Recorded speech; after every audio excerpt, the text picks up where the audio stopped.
What if I told you? Satan doesn't need to possess you to control you. He only needs your attention. He doesn't scream. He whispers. And those whispers? They're custom made for your weaknesses. But what if you could flip the script? What if you could manipulate the manipulator? Stay with me, because by the end of this video, you'll know exactly how. Part 1. Who or what is Satan? Really, let's be clear, Satan isn't just a red figure with horns and a tail. He's a symbol of temptation, of ego, of the voice that says, just this once.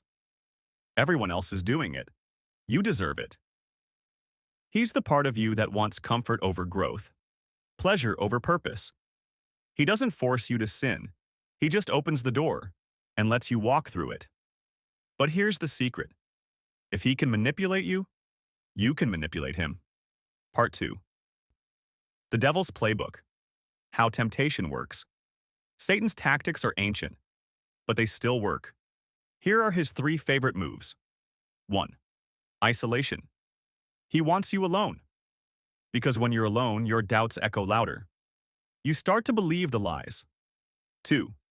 Distraction. He doesn't need you to fall. He just needs you to drift. A little less focus, a little more noise, until you forget who you are. 3. Justification. He whispers, it's not that bad. It's just once. And suddenly, wrong feels right. But once you see the pattern, you can break it. Part 3.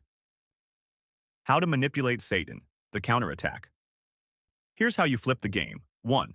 Name the voice. When temptation hits, don't resist. Recognize. Say, that's not me, that's the voice.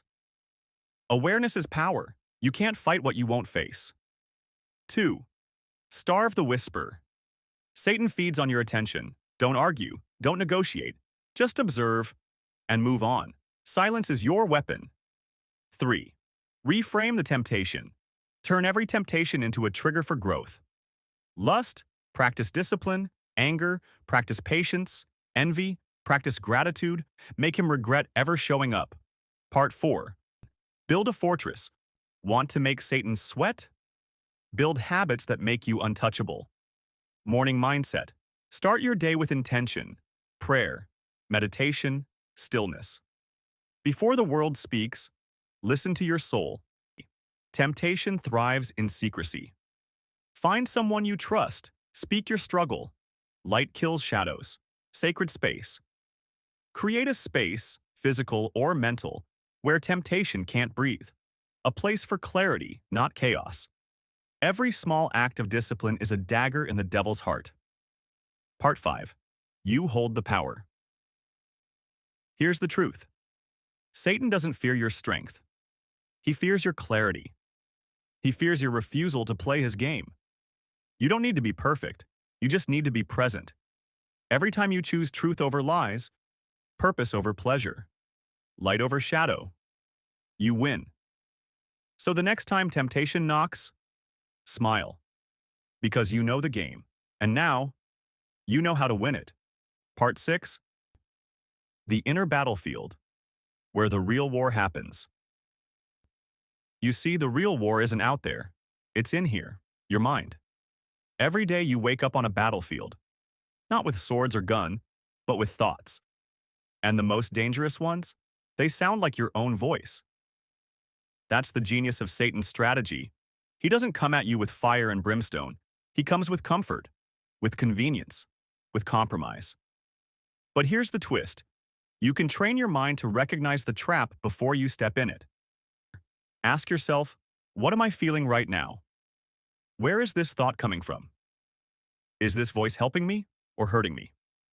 That pause, that moment of awareness, is your sword. Use it. Part 7. The power of purpose, your strongest shield. Let me tell you something powerful. Satan can't tempt someone who knows their purpose, because purpose gives pain meaning, and meaning makes you unstoppable.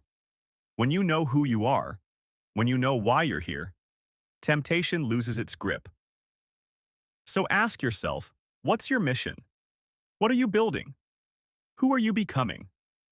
Because when you're focused on your purpose, you don't have time for distractions. You don't have time to entertain the enemy. Part 8. Real-life warfare. What this looks like. Daily. Let's get practical. What does manipulating Satan look like? In real life. It looks like this. You're scrolling late at night. That old temptation pops up. Instead of clicking, you pause. You breathe. You say, I see you, but I'm not yours. And you close the app. You're angry. Someone disrespected you. The voice says, get even. But you choose silence. You choose peace. That's not weakness. That's war. And you just won. You're tired. You want to give up. The voice says, why bother? But you remember your purpose. You remember who you're becoming, and you keep going. That's how you win. Not in one big moment, but in 1,000 small ones. Part 10. The Devil's Greatest Fear. You want to know what Satan fears most?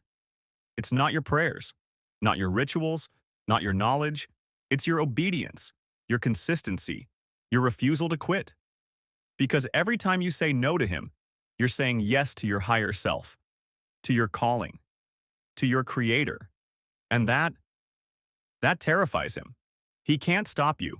He can only distract you, delay you, deceive you.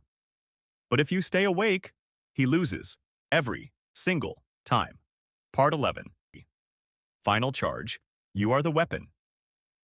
You've been told to fear the devil, but what if he fears you?